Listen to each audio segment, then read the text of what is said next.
የአርባ ምንጭ ከተማ አስተዳደር የመንግስት ዋና ተጠሪ አቶ አይሶ ጼሂሎታም ዘመናዊ የመሬት አስተዳደር ስርዓትን ለመገንባትና ተጠቃሚነትን ለማረጋገጥ አርሶ አደሩ የፋይዳ ዲጂታል መታወቂያ መያዝ እንዳለበት ተናግረዋል። የቢሮው ምክትል ኃላፊ የገጠር መሬት አጠቃቀምና ጂኦስፓሻል ዘርፍ ኃላፊ ዶክተር ዮሴፍ ማሩም አርሶ አደሩ የፋይዳ መታወቂያ እንዲይዝ በማድረግ ተጠቃሚነታቸውን ለማረጋገጥ እየተሰራ ይገኛል ብለዋል።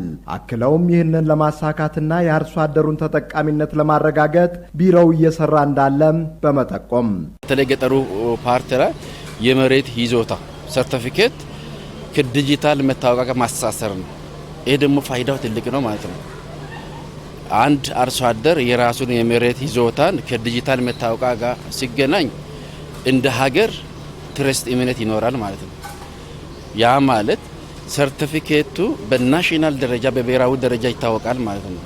በብሔራዊ ደረጃ ያሉ የፋይናንስ ተቋማት ከባንክ ጀምሮ ከናሽናል ባንክ ጀምሮ ያሉት ትረስት ያላቸው ማለት ነው። በቀላሉ አርሶ አደሮች ለብድር አክሰስ ይሆናሉ ማለት ነው።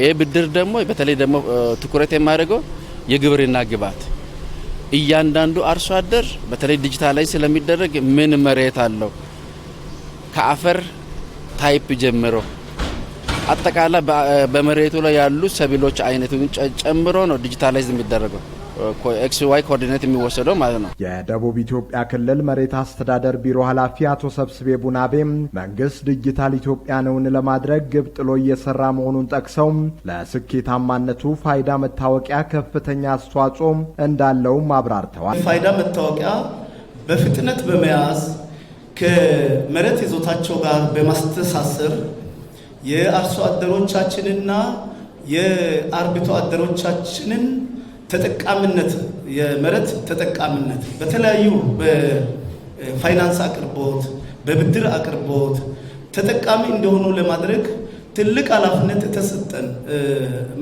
አካላት ስለሆነ ይህን ጉዳይ ዛሬ በሚቀርበው ሰነድ ላይ መነሻ አድርገን በደንብ ተግባብተንና ተወያይተን ዛሬ እንደ ክልል በ59 ወረዳዎች ላይ በይፋ የህን ንቅናቄ ፈጽመን በ3 ወር ውስጥ በ100 ቀን እቅድ ውስጥ ጨርሰን ድጋሚ ያው አፈጻጸሙን ለመገምገም የምንበቃበት ጊዜ ስለሆነ ክልሉ በቀጣይ 3 ወራት 1.2 ሚሊዮን አርሶ አደሮችን ፋይዳ መታወቂያ እንዲይዙ ይደረጋል ያሉት የቢሮው ኃላፊም ይህም የአርሶ አደሩን የመሬት አስተዳደር መረጃ ስርዓትን ከሌሎች የመረጃ ስርዓቶች ጋር በማስተሳሰር የአርሶ አደሩን ተጠቃሚነት እንደሚያረጋግጥ ገልጸዋል። በዛሬው ዕለት ላውንች የሚደረገው ይሄ ንቅናቄ መድረክ አሁን ከ59 የክልላችን ወረዳዎች የመጣችው የባለድርሻ አካላት ከዚህ በመመለስ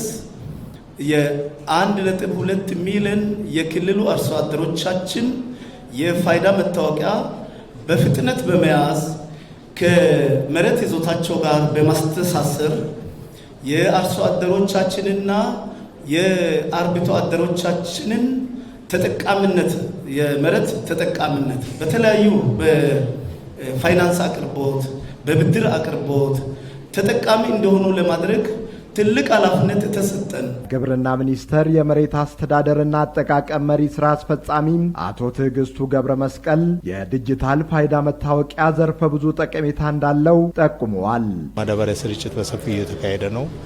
እንደገና ደግሞ በብሔራዊ ደረጃ ደግሞ ናሽናል ሶይል ኢንፎርሜሽን ሲስተም አለ። ብሔራዊ የአፈር መረጃ ስርዓት የሚባል አለ።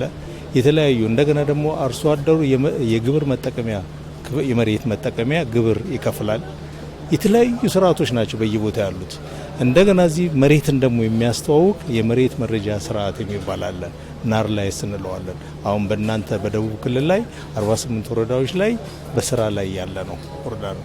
ስለዚህ እነዚህ ሁሉ ስርዓቶችን ማገናኘት ይፈልጋል። የመድረኩ ተሳታፊዎች አርሶ አደሮች የፋይዳ መታወቂያ እንዲይዙ ማድረግ ተጠቃሚነታቸውን ከማረጋገጥ ባለፈም አስተማማኝ የመረጃ ስርዓት እንዲፈጠር አጋዥ እንደሆነም ጠቁመዋል።